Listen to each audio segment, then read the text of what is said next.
Welcome to the Legal Hodgepodge, where we talk a whole lot about immigration and a little bit about everything else. I am your host, attorney Evelyn Pabon Figueroa. Thank you for joining me.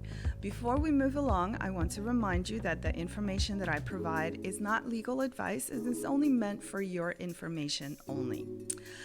This week, we are going to be talking about the Corporate Transparency Act, and we will also give you an update on those lawsuits against the states of Florida and Texas. First, let's start with the Corporate Transparency Act. So Congress has added additional reporting requirements for companies. Starting January 1st of 2024, certain companies, these are corporations, limited liability companies, and other type of entities that are formed by filing documents either with the state's Department of State or similar agency, whether these are domestic companies or they are foreign companies, they will now have to file certain information with the U.S. Department of the Treasury. So these companies will now have to report who their beneficial owners are, and they will also have to inform who their applicants are. So the beneficial owners, according to the Corporate Transparency Act, are those individuals that exercise control over the company.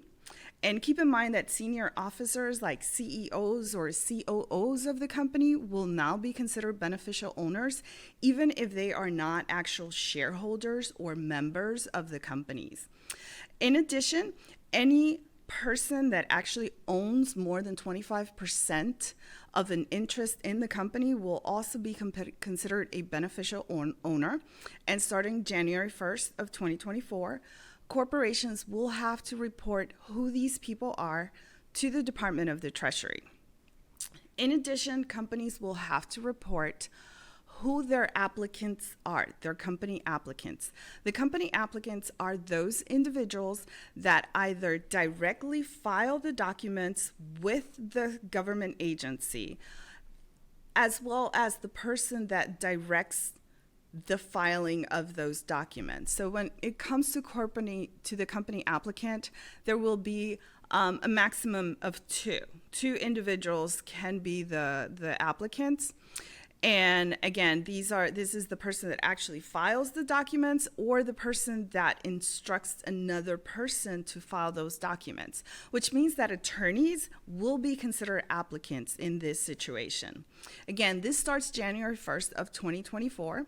Now, there is a difference for companies that were formed before January 1st of 2024. So if a company is in existence before January 1st of 2024, they will have until January 1st of 2025 to report who their beneficial owners are. However, they will not have to report who their applicants are. When it comes to companies that are formed on or after January 1st of 2024, these companies will have 30 days from the moment that they are registered to file the reporting of who their beneficial owners are and who their applicants are. In addition, companies will have 30 days to report any changes to who their beneficial owners are. The Legal Hodgepodge. During the last two episodes, I've talked to you about the lawsuits that are pending against the states of Florida and Texas for actions that they took regarding immigration. This week, I will give you an update as to what's going on with these lawsuits. Let's start with Florida because that's where I am at. Last time I mentioned that there was a motion for a preliminary injunction, which was pending, and it is still pending. The court has not issued a decision on this matter yet. And in addition to that motion, now there's a motion to dismiss that was filed by the governor, which is also pending. Now, the motion for a preliminary injunction, what that motion is asking, the plaintiffs are asking the court to tell the state of Florida to not enforce the law while the case is pending. And they are doing this because they believe that if the state is allowed to arrest people and charge them with committing a crime, while the lawsuit is pending, the harm that will cause is high. And they also believe that they have a pretty good chance of winning the case.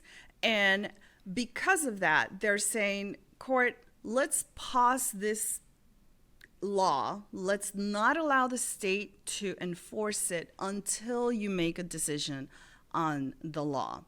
And of course, the motion to dismiss that was filed by the governor is asking the court to just throw out the lawsuit. According to the governor, the court does not have jurisdiction, or the court does not have the authority to hear this case, and they should just throw it out. I honestly don't expect it to be thrown out. However, I'm not a judge, so as soon as we get a decision on either of these motions, I will let you know.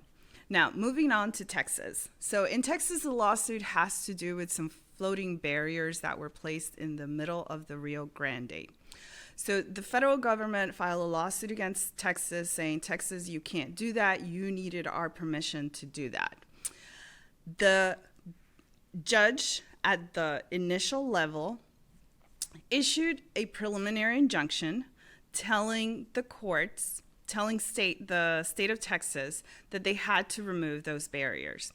Now, the state appealed that, and the Fifth Circuit Court of Appeals stayed that order while they hear the case, while they hear the appeal.